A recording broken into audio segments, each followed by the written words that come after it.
Shalom teman-teman yang terkasih, kembali lagi bersama saya Mispa Buru Ginting. Kita masuk dalam kelas pendidikan agama Kristen. Dengan tema kita pada saat hari ini adalah baptisan sebagai tanda menjadi milik Kristus. Sebelum itu, mari kita bersatu di dalam doa, kita berdoa. Bapa dalam kerajaan surga, terima kasih untuk penyertaan Tuhan yang begitu sempurna dalam kehidupan kami. Sebentar lagi kami akan memulai proses pembelajaran kami. Berkati kami, mampukan kami. Berkati anak-anak Tuhan yang akan mendengarkan materi pada hari ini, dan berkati juga anakmu yang akan menyampaikan materi. Terima kasih Tuhan Yesus, dalam namamu kami berdoa. Amin. Nah teman-teman, berbicara mengenai baptisan, ya. Sebelum kita memulai, Ibu mau tanya kepada kita semua, ada yang sudah tahu apa arti baptisan itu? Atau ada yang sudah pernah dibaptis? Ya, teman-teman, arti baptisan berasal dari bahasa Yunani yang berarti baptiso. Baptiso artinya adalah mencelupkan atau membasuh. Tetapi perlu kita pahami bahwa itu bukan merupakan satu-satunya arti dari baptisan. Baptisan juga berarti membasuh atau mencelupkan dengan air. Dapat kita baca dalam kitab Matius pasal 7 ayat yang keempat. Dalam perjanjian lama sendiri, baptisan diartikan sebagai mencelupkan seseorang ke dalam air. Nah, seperti yang sering teman-teman lihat mungkin di gereja teman-teman, di YouTube, di Facebook, atau di segala macam, ada dalam satu ritual gereja yang mencelupkan jemaatnya ke dalam air. Itu merupakan satu baptisan yang tertera dalam perjanjian lama. Lalu, apa kata perjanjian baru? Nah, dalam perjanjian baru sendiri, kita mengenal baptisan dari seorang tokoh yang sangat terkenal. Ada yang tahu siapa? Ya, dia adalah Yohanes Pembaptis. Seperti namanya, Yohanes Pembaptis. Ya, pekerjaannya adalah membaptis. Nah, kita juga melihat bagaimana Yohanes Pembaptis melakukan baptisan pada saat itu di sungai yang mencelupkan orang-orang ke dalam sungai itu untuk dibaptis. Demikian juga ketika Yohanes Pembaptis membaptis Tuhan Yesus. Tuhan Yesus ke dalam sungai itu untuk dibaptis. Lalu, apa sebenarnya yang menjadi makna dari baptisan secara sederhana yang bisa kita pahami?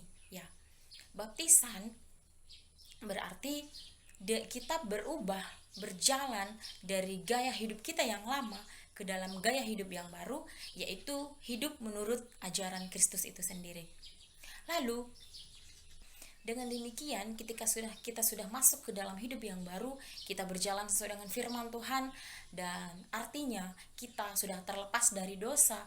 Kita sudah tidak menjadi hamba dosa lagi, tetapi kita sudah menjadi hamba Kristus yang penuh dengan kesucian dan kekudusan. Dibebaskan dari hamba dosa dan menjadi hamba Kristus artinya adalah bagaimana Kristus itu sendiri memberikan kekuasaan, kekuatan bagi kita, ibu dan teman-teman yang di kelas untuk melawan kuasa dosa dengan mengandalkan kekuatan dan kekuasaan Kristus yang telah kita peroleh. Baptisan juga berarti lambang atau tanda di mana kita sudah bertobat dari dosa-dosa kita yang telah kita lakukan sebelumnya, dan seperti yang sudah kita pahami sebelumnya bahwa ketika kita bertobat, melepaskan dosa-dosa kita, dan kita masuk ke dalam hidup yang baru bersama dengan Kristus. Nah, baptisan memateraikan, mensahkan kita yang telah menjadi hamba Kristus akhirnya menjadi milik Kristus seutuhnya. Berbicara mengenai cara membaptis masa kini, sekarang ya.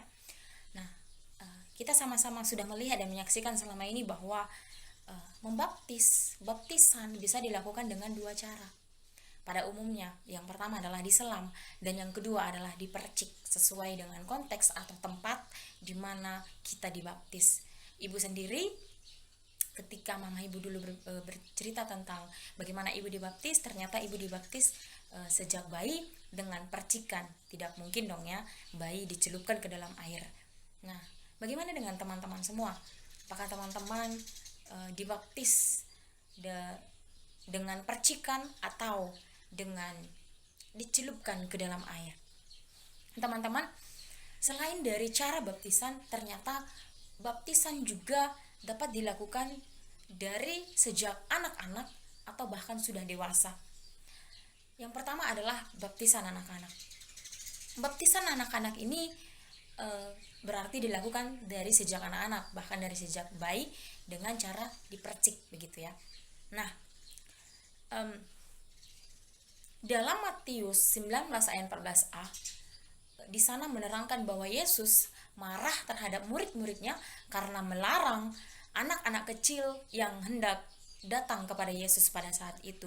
Tetapi apa yang Tuhan katakan, jangan menghalang-halangi mereka untuk datang kepadaku.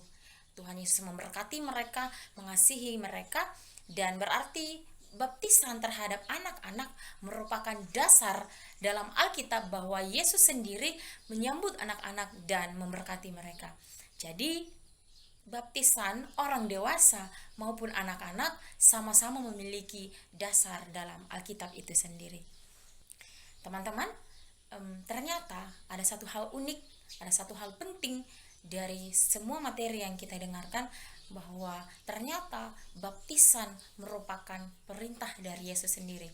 Ibu mengajak kita semua untuk bersama-sama membuka Alkitab kita dari kitab Matius pasalnya yang ke-28. Matius pasal yang ke-28 ayat yang ke-18 sampai yang ke-20. Kita akan baca bersama-sama Matius pasal 28 ayat yang 18 sampai 20. Demikian firman Tuhan. Yesus mendekati mereka dan berkata, "Kepadaku telah diberikan segala kuasa di sorga dan di bumi. Karena itu pergilah, jadikanlah semua bangsa muridku, dan baptislah mereka dalam nama Bapa dan Anak dan Roh Kudus.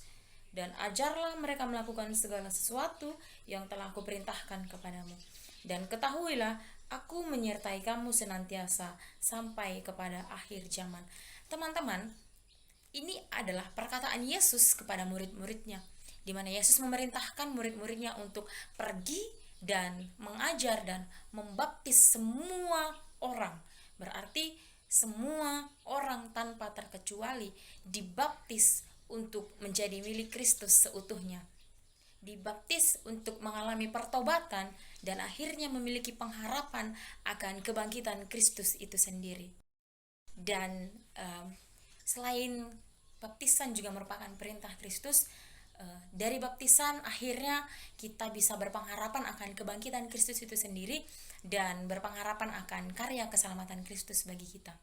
Lalu yang menjadi pertanyaannya adalah, apakah dengan dibaptis kita sudah memperoleh keselamatan?